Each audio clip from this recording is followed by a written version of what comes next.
युग में आप सभी का स्वागत है। यह कहानियों का युग है, तो आइए चलते हैं इस युग में और कहानियों का आनंद लेते हैं। शर्मा परिवार एक बड़ा ही प्यारा परिवार था, लेकिन जैसे हर घर में छोटी मोटी नोकझोंक होती है, वैसे ही यहाँ भी होती थी। होलिका दहन का त्योहार आया तो घर को सजाने की तैयारियां शुरू हो गई, लेकिन साथ ही घर में थोड़ा ड्रामा भी शुरू हो गया।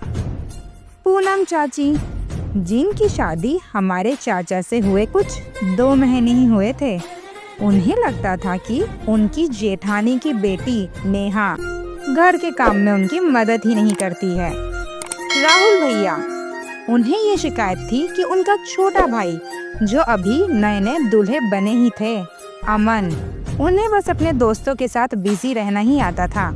घर के कामों से उन्हें तो कोई लेना देना ही नहीं है। दादी को लगता था कि नए जमाने के लोगों को परंपरा का कोई एहसास ही नहीं है। और बुआ जी, वो तो पहले से ही थोड़ी खफा थी, क्योंकि किसी ने उनसे रंगोली बनवाने को कहा ही नहीं। तो बस अब त्योहार के दिनों में घर का माहौल थोड़ा ताना तानी वाला हो गया। हर कोई अपनी शिकायतों में लगा था और होलिका दहन की तैयारियां भी धीमी पड़ गई थी। तभी घर की सबसे बड़ी और समझदार इंसान नानी माँ, जो होलिका दहन के पर्व में आई हुई थी, वो सबको इकट्ठा हॉल में बुला लेती हैं। सब लोग थोड़ा मुंह लटकाए हुए बैठे थे। नानी माँ मुस्कुरा कर बोलती है, आज होलिका दहन है। क्या तुम्हें पता है कि इस त्योहार का असली अर्थ क्या है? वैसे कहने को तो ये कथा सबको पता ही है, पर फिर भी दोहरा देती हूँ। पता होने में और उस कथा को समय समय पर सुनने में और उस कथा को याद करने में अंतर है।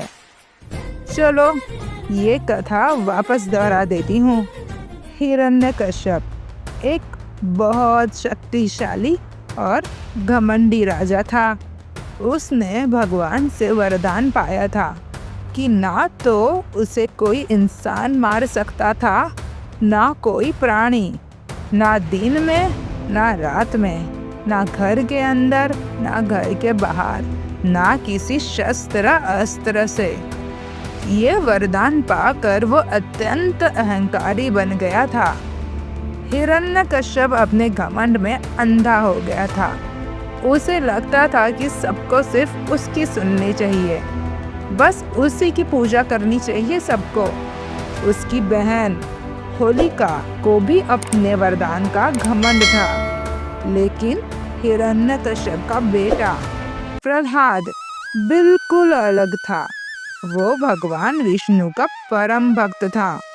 प्रहलाद को सिर्फ अपनी सच्चाई और भगवान विष्णु पर विश्वास था। हिरण्यकश्यप को अपने ही बेटे से नफरत होने लगी थी, क्योंकि प्रहलाद ने कभी अपने पिता की बातों को नहीं माना और सिर्फ सच्चाई और विष्णु भक्ति का रास्ता चुना। जब हिरण्यकश्यप का गुस्सा चरम सीमा पर पहुंच गया, तो उसने अपनी बहन होलिका से मदद मांगी। होलिका को वरदान था कि आग उसे जला नहीं सकती थी, तो उसने सोचा कि वो भक्त प्रहलाद को अपनी गोद में बैठाकर अग्नि में बैठ जाएगी। होलिका सुरक्षित रहेगी और प्रहलाद जल जाएंगे। जब होलिका भक्त प्रहलाद को अग्नि में लेकर बैठी, तो अपने घमंड की वजह से वो खुद ही जल गई। लेकिन भक्त प्रहलाद की सच्चाई और भक्ति की आग इतनी पवित्र थी कि होलिका का वरदान बेकार हो गया और भक्त प्रहलाद को भगवान की कृपा ने बचा लिया। होलिका का जलना सिर्फ बुराई पर अच्छाई की जीत नहीं थी, ये अहंकार, ईर्ष्या और मोह माया को जलाने का प्रतीक था। नानी माँ थोड़ा रुकती है और फिर प्यार से सबकी तरफ देखती हैं। क्या हम सब में भी थोड़ा बहुत हिरण्यकश्यप और होलिका का घमंड नहीं है? पूनम बेटा, तुम्हें लगता है कि नेहा काम नहीं करती, लेकिन क्या तुमने कभी पूछा कि शायद वो थक जाती हो?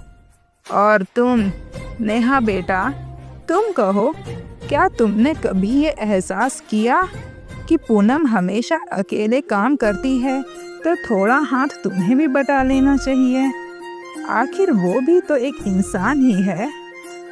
तुम बिना काम किए काम नहीं करना चाहती, पर पूनम तो काम करने के बाद तुमसे सिर्फ मदद की उम्मीद करती है। तो क्या ये पूनम की गलती है?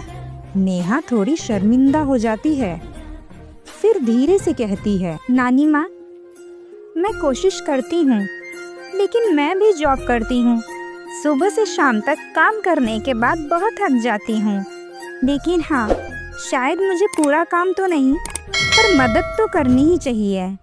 कभी कभी आलस के कारण एक्सक्यूज़ दे दिया करती हूँ। पर आपने सही कहा, चाची भी तो पूरा दिन काम करती है, आराम तो उन्हें भी नहीं मिलता। आज से कोशिश करूँगी कि उनकी मदद कर सकूँ। नानी माँ मुस्कुराती है। देखा पूनम, तुम्हें लगता था कि नेहा को फर्क नहीं पड़ता, लेकिन वो अपने तरीके से अपना बेस्ट देने की कोशिश कर ही रही थी। थोड़ा प्यार दोगी, थोड़ा समझाओगी, तो ये भी खुश होकर और अच्छा करेगी। पूनम चाची को अपनी गलती का एहसास होता है। वो नेहा का हाथ पकड़कर कहती है, मुझे माफ़ कर दे बेटा। मुझे लगता था कि तू बस काम से भागती ही रहती है, लेकिन तेरी तरफ से भी सोच नहीं पाई कभी मैं कि तू भी इतनी मेहनत करती है ऑफिस में। अब नानी माँ की नज़र राहुल पर पड़ी। राहुल, तुम्हें लगता है कि अमन घर के काम से दूर है, लेकिन शायद उसे सिर्फ तुम्हारा थोड़ा प्यार चाहिए। ये तुमने कभी सोचा? और अमन बेटा, तुझे तो लगता है कि घर के काम से तेरा कोई लेना देना ही नहीं है, बस दोस्तों के साथ मस्ती करते रहना ही तेरा काम है। नानी माँ, मैं बस थोड़ा बिजी हो जाता हूँ, लेकिन मैं आज से पक्का घर के काम में भी मदद करूँगा। राहुल भैया भी तभी आगे बढ़ते हैं और कहते हैं, और मैं भी अपने भाई को थोड़ा और समझने की कोशिश करूँगा। शायद मुझे भी अपनी नाराज़गी से पहले उसकी तरफ से भी सोचना चाहिए था।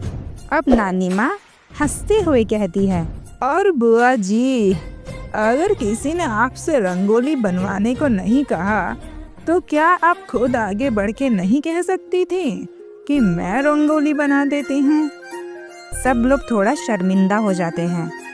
नेहा उठकर पूनम चाची के पास जाती है और कहती है, चाची, चलो बताओ क्या काम है। आज आपकी इतनी मदद कर दूंगी ना कि सारी शिकायत ही दूर हो जाएगी। पूनम चाची का गुस्सा एकदम पिघल जाता है। राहुल और अमन भी गले लग जाते हैं।